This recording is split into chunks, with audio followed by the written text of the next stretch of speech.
আসসালামু আলাইকুম। আশা করি আপনারা সবাই ভালো আছেন। আলহামদুলিল্লাহ আমি অনেক ভালো আছি। তো আমার ইউটিউব চ্যানেলে আপনাদেরকে স্বাগতম। তো চলুন আমরা আজকে এটাই হচ্ছে আমার ইউটিউব চ্যানেলের প্রথম ভিডিও। তো আমি আসলে এই চ্যানেলটা খুলেছি মূলত আপনাদেরকে ইংরেজি ভাষা শিখতে সহযোগিতা করার জন্য। তো এখানে আমি ধারাবাহিকভাবে আপনাদেরকে কিছু ম্যাটেরিয়ালস দিয়ে যাব, যেগুলো আপনাদের ইংরেজি শিখতে অনেক বেশি সহায়ক হবে। এবং আমি এটুকু আশাবাদী যে আমি খুবই নির্ভরযোগ্য সোর্স থেকে আপনাদেরকে এগুলো প্রোভাইড করব, যাতে করে আপনারা আপনাদের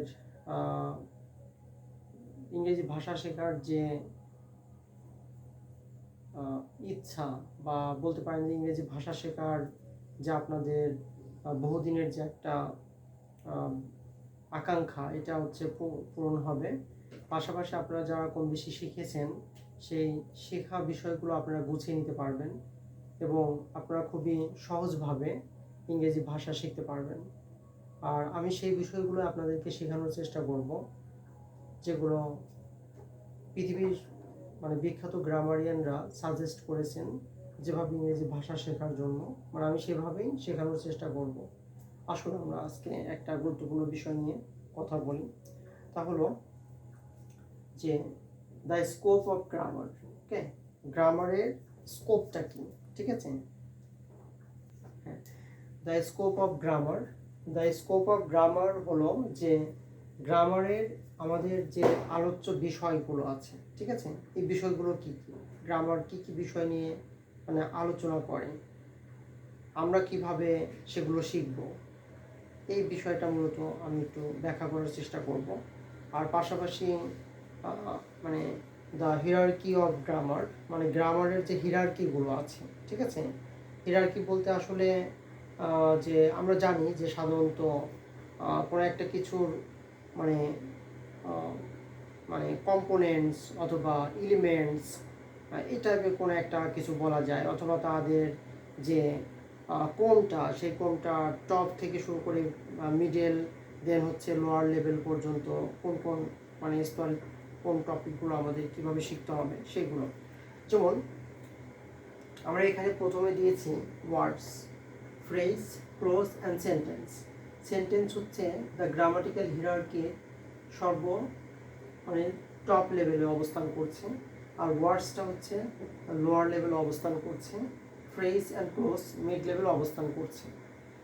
তো এই ওয়ার্ডস মূলত হচ্ছে গ্রামাটিক্যাল হিরার্কির ডিএনএ। কেন আমরা এটাকে ডিএনএ বলবো? কারণ আপনি যদি ওয়ার্ডস ভালোভাবে আইডেন্টিফাই করতে পারেন, তাহলে আপনাকে দিয়ে যে কোনো গ্রামার শেখানো পসিবল। অর্থাৎ আপনি যদি পার্টস অফ স্পিচ ভালোভাবে আইডেন্টিফাই করতে পারেন, তাহলে আপনি যে কোনো ভাষার গ্রামার শিখতে আপনি সক্ষম হবেন এবং ওই ভাষার ব্যবহার করতে আপনি সক্ষম হবেন। অর্থাৎ পার্টস অফ স্পিচ সম্পর্কে আপনাকে স্বচ্ছ ধারণা থাকতে হবে, যেটা অবস্থান করছে একদম লোয়েস্ট লেভেলে, লোয়ার লেভেলে। অনেক সময় আমরা ওয়ার্ডস, এটার সাথে আমি পরিচিত, আমরা এটাকে বলে থাকি যে শব্দ। ভাষার মূল উপকরণ কিন্তু শব্দ, ঠিক আছে। তো যার কারণে এখানে আমরা এই গ্রামাটিক্যাল হিরার্কি লোয়েস্ট লেভেলে ওয়ার্ডস আছে, যেখানে আমরা 8 প্রকার পার্টস অফ স্পিচের সাথে সবাই পরিচিত: noun, pronoun, adjective, verb, adverb, preposition, conjunction, এগুলো আমরা সবাই জানি। তো এইগুলোই হচ্ছে মূলত ওয়ার্ডস। ওকে, যেমন এখানে আমি একটা সেন্টেন্স লিখেছি, আমি ওয়ার্ডসটা নিয়ে একটু কথা বলি যে some students will be working late in their rooms.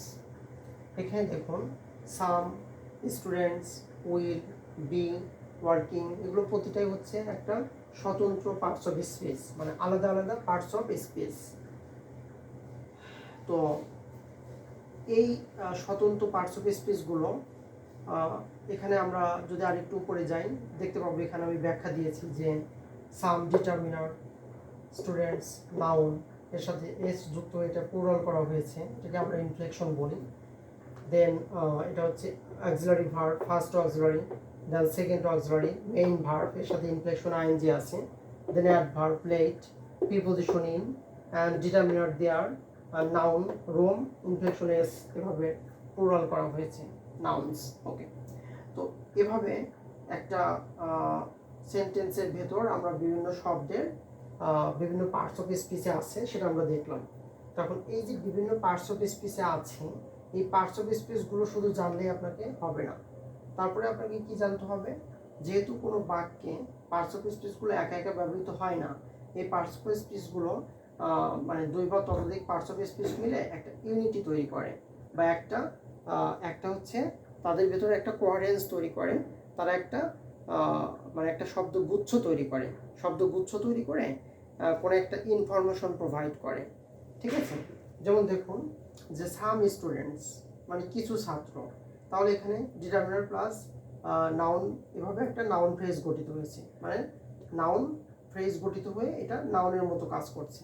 আবার দেখুন উইল বি ওয়ার্কিং, এটা একটা ভার্ব ফ্রেজে first auxiliary second auxiliary plus main ভার্বের সাথে আইএনজি যুক্ত হয়ে এইভাবে একটা ভার্ব ফ্রেজ গঠিত হয়েছে। অ্যাডভার্বিয়াল ফ্রেজে শুধু একটা অ্যাডভার্ব আছে, এখানে একাধিক অ্যাডভার্বও থাকতে পারে, ভেরি রেটলি অথবা মানে হার্ডলি লেট এরকম হতে পারে, মানে বিভিন্ন রকমের হতে পারে, অর্থাৎ এটা সিঙ্গেলও থাকতে পারে, দুই বা ততোধিক অ্যাডভার্ব যুক্ত হয়েও অ্যাডভার্ব ফ্রেজ গঠিত হতে পারে। তারপর আমরা দেখতে পাচ্ছি প্রিপোজিশনাল ফ্রেজ হচ্ছে প্রিপোজিশন প্লাস নাউন ফ্রেজ মিলে প্রিপোজিশনাল ফ্রেজ তৈরি হয়। এগুলো সাধারণত অ্যাডভার্বের মতোই কাজ করে। মূলত adverbial phrase and prepositional phrase উভয় বাক্যে অ্যাডভার্বের মতো কাজ করে, ঠিক আছে, বাট এটা স্বতন্ত্র। অ্যাডভার্বিয়াল ফ্রেজ একটা আলাদা ফ্রেজ এবং প্রিপোজিশনাল ফ্রেজ একটা আলাদা ফ্রেজ। প্রিপোজিশনাল ফ্রেজের বেস হচ্ছে প্রিপোজিশন, আর অ্যাডভার্বিয়াল ফ্রেজের বেস হচ্ছে অ্যাডভার্ব। ভার্ব ফ্রেজের বেস হচ্ছে মেইন ভার্ব, আর নাউন ফ্রেজের বেস হচ্ছে নাউন বা হেড ওয়ার্ড। এভাবে সাধারণত ফ্রেজগুলো গঠিত হয়। তো আমরা ফ্রেজগুলো নিয়ে বিস্তারিত আলোচনা করব, তবে আমি এখানে দেখাচ্ছি যে ওয়ার্ডস বলতে বোঝানো হচ্ছে ডিকশনারি ওয়ার্ডস বা ডিকশনারি ভোকাবুলারিগুলো। ওকে, এগুলো হচ্ছে ওয়ার্ডস। আর যখন এই ওয়ার্ডসটাকে আমরা বাক্যে ব্যবহার করব, তখন সেইটা একটা পার্টস অফ স্পিচের রূপ নেবে। ঠিক আছে, একটা স্বতন্ত্র মানে স্পেসিফিক পার্টস অফ স্পিচ হিসেবে সেটা ব্যবহৃত হবে। তখন সেটার কিছু পরিবর্তন হয়। ডিকশনারিতে থাকে বেস ফর্ম, কিন্তু যখনই আমরা বাক্যে ওই পার্টস অফ স্পিচটাকে ব্যবহার করি, তখন বাক্যের অন্য অন্য যে এলিমেন্টসগুলো আছে সেই এলিমেন্টসগুলো দ্বারা ওই পার্টস অফ স্পিচটা প্রভাবিত হয়ে পার্টস অফ স্পিচের কিছু পরিবর্তন লক্ষ্য করা যায়। যেমন আমরা দেখতে পাচ্ছি এখানে স্টুডেন্টের সাথে এর যুক্ত হয়েছে, কারণ সাম আছে, হ্যাঁ, এই ডিটারমিনারের পর নাউন, এভাবে আমরা এর যুক্ত করে প্লুরাল করেছি। ঠিক আছে, আবার আমরা এই যে ওয়ার্কিং, যে টেন্স দ্বারা প্রভাবিত হয়েছে এটা, ঠিক আছে, ওয়ার্কিং হয়েছে, প্রেজেন্ট পার্টিসিপল হয়ে গেছে। তারপর আবার দেখুন যে দেয়ার আছে, এখানে রুমস হয়েছে, ঠিক আছে, যেহেতু এটা প্লুরাল, সো দেয়ার রুমস, এভাবে মানে পরিবর্তনটা হয়। আবার দেয়ার কোথা থেকে আসলো, এটা কিন্তু একটা মানে এটা একটা পসেসিভ অ্যাডজেক্টিভ, ঠিক আছে, এটা এখানে ডিটারমিনার্স হিসেবে কাজ করছে। তো এভাবে মানে 8 প্রকার পার্টস অফ স্পিচের ভিতরে noun, pronoun, adjective, verb, adverb, এই 5টা পার্টস অফ স্পিচের ইনফ্লেকশন আছে, মানে হচ্ছে রূপান্তর আছে। অর্থাৎ এই যে রূপান্তরটা, এই রূপান্তর খুবই গুরুত্বপূর্ণ। মানে আপনি রূপান্তরটা কিভাবে করছেন বা কোন ক্ষেত্রে কোন রূপান্তরটা ব্যবহার হচ্ছে, এটা সঠিকভাবে জানতে পারাই মূলত হচ্ছে মরফোলজি বা গ্রামারের খুবই আলোচ্য একটা বিষয়, যেটা আপনি ওয়ার্ডসের ভেতরে আপনি পাবেন। ঠিক আছে, তো আমরা জানবো কিভাবে এই পার্টস অফ স্পিচগুলো রূপান্তর হয়। ঠিক আছে, শুধু পার্টস অফ স্পিচ জানলেই হবে না, পার্টস অফ স্পিচের রূপান্তরও আপনাকে শিখতে হবে, তা না হলে আপনি সঠিকভাবে সেই পার্টস অফ স্পিচটি বাক্যে ব্যবহার করতে সক্ষম হবেন না। আচ্ছা, তাহলে দেখুন এরপর সেই পার্টস অফ স্পিচগুলো 2 বা ততোধিক শব্দ যুক্ত হয়ে একটা ফ্রেজ গঠন করবে, যেটাকে আমরা বলি ফ্রেজ। এভাবে আপনি যখন পত্র পত্রিকা পড়বেন অথবা কোনো ইংরেজিতে লেখা কোনো কিছু পড়বেন বা কোনো কিছু শুনবেন, আপনি অবশ্যই এই ধরনের কোনো এই প্রত্যেকটা বাক্যেই দেখবেন যে এরকম শব্দগুচ্ছ আছে, এভাবে শব্দগুচ্ছ আছে, ঠিক আছে, যেগুলোকে আমরা ফ্রেজ বলে থাকি। তো একটা বিষয় উল্লেখ্য যে আমরা ফ্রেজ অ্যান্ড ইডিয়ামস যেভাবে পড়ে এসেছি, আমি সেই ফ্রেজের কথা বলছি না, সেগুলো আসলে ইডিওমেটিক মিনিং দিয়ে থাকে, আবার কোনো কোনো ক্ষেত্রে ভিন্ন মিনিংও দিতে পারে বা সিমিলার মিনিংও দিতে পারে। সেই ফ্রেজটা একটু স্বতন্ত্র, সেগুলো ভাষার নিজস্ব হচ্ছে শব্দ ভাণ্ডারে স্থান পেয়েছে এবং সেগুলো ডিকশনারিতে আপনারা পেয়ে যাবেন, সেগুলো অ্যাকচুয়ালি এই ফ্রেজের অন্তর্ভুক্ত নয়। এগুলো হচ্ছে আমাদের নিজস্ব বানানো ফ্রেজ। যখন আমরা কথা বলি অথবা যখন কোনো রাইটার লেখেন তখন উনি নিজের মতো করে ফ্রেজগুলো বানিয়ে তারপরে লেখেন। যখনই আপনি পত্রিকা পড়বেন দেখবেন এরকম অসংখ্য নাউন ফ্রেজ পত্রিকাতে আছে, অসংখ্য adverb phrase, adverbial phrase, prepositional phrase, adjective phrase আপনি সেখানে পেয়ে যাবেন। ফ্রেজ নিয়ে বিস্তারিত আলোচনা করব ইনশাল্লাহ। সেই ক্লাসগুলোতে আপনারা হচ্ছে অনেক ভালোভাবে ফ্রেজগুলো শিখতে সক্ষম হবেন। আচ্ছা, তারপরে চলে যাচ্ছি যে শুধু ফ্রেজ বাক্য গঠন করতে পারে না। ফ্রেজগুলো দুই বা ততোধিক ফ্রেজ মিলে হচ্ছে একটা ক্লোজ গঠন করে, ঠিক আছে? তো ক্লোজ যখন গঠন করে, ক্লোজটা আমরা সাধারণত দুই ধরনের ক্লোজের সাথে পরিচিত, একটা main clause and subordinate clause, ঠিক আছে? তো মেইন ক্লোজ যদি একটা থাকে, ঠিক আছে, এবং সেটা যদি পরিপূর্ণ অর্থ প্রকাশ করতে সক্ষম হয় তখন সেটা হবে সিম্পল সেন্টেন্স, ঠিক আছে? একটা ইন্ডিপেন্ডেন্ট ক্লোজ, ঠিক আছে, একটা ইন্ডিপেন্ডেন্ট ক্লোজই হচ্ছে একটা মেইন ক্লোজ, আর একটা ডিপেন্ডেন্ট ক্লোজই হচ্ছে একটা সাবঅর্ডিনেট ক্লোজ, ঠিক আছে? তো যেমন আমরা এখানে দেখতে পাচ্ছি যে some students will be working late in their rooms, এটা একটা কমপ্লিট মানে মিনিং দিচ্ছে, যার কারণে এটা হচ্ছে একটা ইন্ডিপেন্ডেন্ট ক্লোজ, হ্যাঁ, যেটা মেইন ক্লোজ হিসেবে এখানে কাজ করছে, এটার কোনো সাবঅর্ডিনেট ক্লোজ নেই। সো এটা একটা সিম্পল সেন্টেন্স। তো এখানে সেন্টেন্স বলা হচ্ছে, সেন্টেন্স তিন রকম হতে পারে। সেন্টেন্স হতে পারে সিম্পল, কমপ্লেক্স অথবা কম্পাউন্ড। যদি একটা মাত্র ক্লোজ থাকে এবং সেটাই যদি মেইন ক্লোজ হয় এবং সেটা যদি ইন্ডিপেন্ডেন্ট ক্লোজ হয়, স্বাধীন বাক্য হয়, তাহলে ওটাকে আমরা সিম্পল সেন্টেন্স বলবো।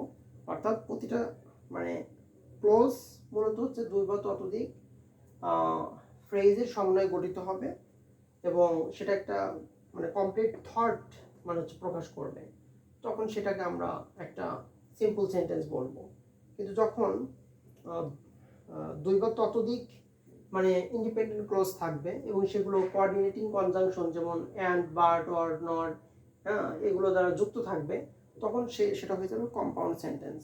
তো কম্পাউন্ড সেন্টেন্স মূলত হলো যে দুই বা ততোধিক সিম্পল সেন্টেন্সের সমন্বয়ে গঠিত এবং সেখানে প্রতিটা সেন্টেন্স হচ্ছে মেইন ক্লোজ হিসেবে কাজ করবে। ইন্ডিপেন্ডেন্ট ক্লোজ বা মেইন ক্লোজ যেটাই বলি আমরা, সেটা মানে ইন্ডিপেন্ডেন্ট ক্লোজ হিসেবে কাজ করবে। মানে ইন্ডিপেন্ডেন্ট ক্লোজ আসলে এটা স্বাধীন বাক্যাংশ বলা হয়, অর্থাৎ এটা অর্থ প্রকাশের জন্য অন্য কোনো বাক্যাংশের উপর নির্ভরশীল নয়, যার কারণে একে স্বাধীন বাক্যাংশ বলে। যেমন আমি যদি এক্সাম্পল দিই যে ইফ ইউ কাম, যদি তুমি আসো, আই উইল গো, আমি যাব, তাহলে দেখুন আই উইল গো, আমি যাব, এটা কমপ্লিট অর্থ দিচ্ছে, ঠিক আছে? কিন্তু যদি আপনি বলেন যে ইফ ইউ কাম, যদি তুমি আসো, তাহলে যদি তুমি আসো এটার পরে কিন্তু আরও কিছু মানে শোনার একটা প্রয়োজন থেকে যায় যে তাহলে কি হবে, যদি তুমি আসো তাহলে কি হবে, ঠিক আছে? তো এই যে মানে ইফ দিয়ে একটা বাক্য অংশ তৈরি হচ্ছে, ইফ প্লাস একটা ক্লোজ এখানে তৈরি হচ্ছে, তো এইটা হচ্ছে সাবঅর্ডিনেটস ক্লোজ, এটা পরিপূর্ণ অর্থ দিতে পারে না, হ্যাঁ, এটা অর্থ প্রকাশের জন্য মেইন ক্লোজের উপর নির্ভরশীল হয়, বা মেইন ক্লোজ মানে যখন আমরা শুনি তখন বুঝতে পারি যে তার আসার সাথে আমার মানে যাওয়ার সম্পর্কটা রয়েছে, এভাবে মানে এখানে একটা কন্ডিশন জড়িয়ে দিচ্ছে। তো এভাবে মানে মূলত সাবঅর্ডিনেট ক্লোজগুলো তৈরি হয়। তো সাবঅর্ডিনেট ক্লোজে একটা মেইন ক্লোজ থাকবে আর বাকি দুই বা ততোধিক সাবঅর্ডিনেট মানে ক্লোজ থাকবে, সবগুলো সাবঅর্ডিনেট ক্লোজ থাকবে। একটা সাবঅর্ডিনেট ক্লোজের মধ্যে একাধিক সাবঅর্ডিনেট ক্লোজও থাকতে পারে। তো সেটা আমরা আরও এক্সাম্পল মানে সেখানে আমরা দেখব। তাহলে আমরা সামারি কি দাঁড়াচ্ছে যে ওয়ার্ডস হচ্ছে ডিকশনারি, ভোকাবুলারি এবং 8 প্রকার ওয়ার্ডস রয়েছে। ওয়ার্ড ক্লাস যেটাকে আমরা বলি, যে নাউন, প্রোনাউন, অ্যাডজেক্টিভ, ভার্ব, হ্যাঁ, অ্যাডভার্ব, প্রিপোজিশন, কনজাংশন, ইন্টারজেকশন, এগুলো। আর ফ্রেজ হচ্ছে 5 প্রকার: noun phrase, verb phrase, adverbial phrase, prepositional phrase and adjective phrase. Parts of speech কিন্তু 8 প্রকার, কিন্তু ফ্রেজ হচ্ছে 5 প্রকার। অর্থাৎ 8 প্রকার পার্টস অফ স্পিচের ভিতর থেকে শুধুমাত্র 5 প্রকার ফ্রেজ হচ্ছে বাক্যে ব্যবহৃত হয়। ইন্টারজেকশন অ্যান্ড কনজাংশন, এটা কোনো ফ্রেজ নাই, ঠিক আছে? তো আমরা এটা স্বতন্ত্রভাবে ব্যবহার করে থাকি। এগুলোর কোনো ফ্রেজ গঠন করা যায় না। তো যাই হোক, তো হচ্ছে এখানে গেল হচ্ছে ফ্রেজ। আমরা এই ফ্রেজগুলো নিয়ে পরে বিস্তারিত আলোচনা করছি। এরপর হচ্ছে ক্লোজ। ক্লোজ হচ্ছে মানে একটা ফ্রেজ দিয়ে ক্লোজ হবে না, ক্লোজ গঠন করতে হলে মিনিমাম দুটো ফ্রেজ লাগবে। কীরকম? যে noun phrase and verb phrase, এই দুটো খুবই ইম্পর্টেন্ট। কারণ একটা বাক্যের দুটো অংশ থাকে, সাবজেক্ট অ্যান্ড প্রেডিকেট। সাবজেক্ট অংশ গড়ে ওঠে নাউনকে কেন্দ্র করে বা নাউন ফ্রেজকে কেন্দ্র করে, আর প্রেডিকেট অংশ গড়ে ওঠে ভার্বকে কেন্দ্র করে অথবা ভার্ব ফ্রেজকে কেন্দ্র করে। এই জন্য একটা ক্লোজের বৈশিষ্ট্য হবে যে ক্লোজে অবশ্য মিনিমাম একটা নাউন ফ্রেজ থাকবে এবং একটা ভার্ব ফ্রেজ থাকবে, এবং নাউন ফ্রেজ থাকবে প্রথমে, ভার্ব ফ্রেজ থাকবে তারপর। অর্থাৎ noun phrase plus verb phrase মিলেই হচ্ছে একটা ক্লোজ হবে। ঠিক আছে? তো ভার্ব ফ্রেজটার আরও বিস্তারিত অ্যানালাইসিস আমরা করব। সেখানে আমরা দেখব বিভিন্ন ভার্বের ক্যাটাগরি, হ্যাঁ, এবং সেই ভার্বের ক্যাটাগরির উপর ভিত্তি করে কীভাবে নাউন ফ্রেজটা ভার্ব ফ্রেজটা সম্প্রসারণ হচ্ছে সেগুলো আমরা জানতে পারবো। তাহলে ক্লোজ হতে হলে সেখানে দুটো পার্ট থাকতে হবে, একটা হলো সাবজেক্ট অ্যান্ড একটা প্রেডিকেট। সাবজেক্ট অংশে নাউন ফ্রেজ থাকবে, ভার্ব অংশে হচ্ছে ভার্ব ফ্রেজ থাকবে। এভাবে একটা ক্লোজ গঠিত হবে। আর সেই ক্লোজটা যদি পরিপূর্ণ অর্থ প্রকাশ করে তাহলে সেটা ইন্ডিপেন্ডেন্ট ক্লোজ হবে, আর যদি অর্থ প্রকাশের জন্য অন্য একটা ক্লোজের উপর নির্ভরশীল হয় তাহলে সেটা সাবঅর্ডিনেট ক্লোজ হবে। এরকম ইন্ডিপেন্ডেন্ট ক্লোজ যদি দুই বা ততোধিক কোঅর্ডিনেটিং কনজাংশন যারা যুক্ত থাকে তাহলে সেটাকে কম্পাউন্ড সেন্টেন্স বলবো। আর যদি একটা মেইন ক্লোজ বা ইন্ডিপেন্ডেন্ট ক্লোজ এবং বাকি দুই বা ততোধিক সাবঅর্ডিনেট ক্লোজ বিভিন্ন রকমের কোঅর্ডিনেটিং কনজাংশন যেমন ইফ, তারপর হচ্ছে বিকজ, এরপর হচ্ছে বিভিন্ন রকমের আছে। ঠিক আছে? এই অ্যাডভার্বিয়াল যে ক্লোজগুলো আছে সেগুলোর কথা বলছি। এরপরে নাউন ক্লোজের ক্ষেত্রে হু, তারপর হচ্ছে হু ইজ, দ্যাট। ঠিক আছে? অ্যাডজেক্টিভ ক্লোজের ক্ষেত্রে এগুলো হু ইজ দ্যাট। নাউন ক্লোজের ক্ষেত্রে শুধু দ্যাট। এভাবে মানে হতে পারে। এরকম এগুলো নিয়ে আমরা বিস্তারিত পরে আলোচনা করছি। এখানে আসলে সেটা আলোচ্য বিষয় নয়, আমরা এই চারটা বিষয় শুধু দেখাচ্ছি। তো এভাবে তৈরি হয় হচ্ছে আমার একটা হচ্ছে কমপ্লেক্স সেন্টেন্স। আর এই হলো মোটামুটি আমাদের আলোচ্য বিষয়। তো আমাদের ডিএনএ হচ্ছে ওয়ার্ডস অ্যান্ড কোর আলোচ্য বিষয় হচ্ছে সেন্টেন্স।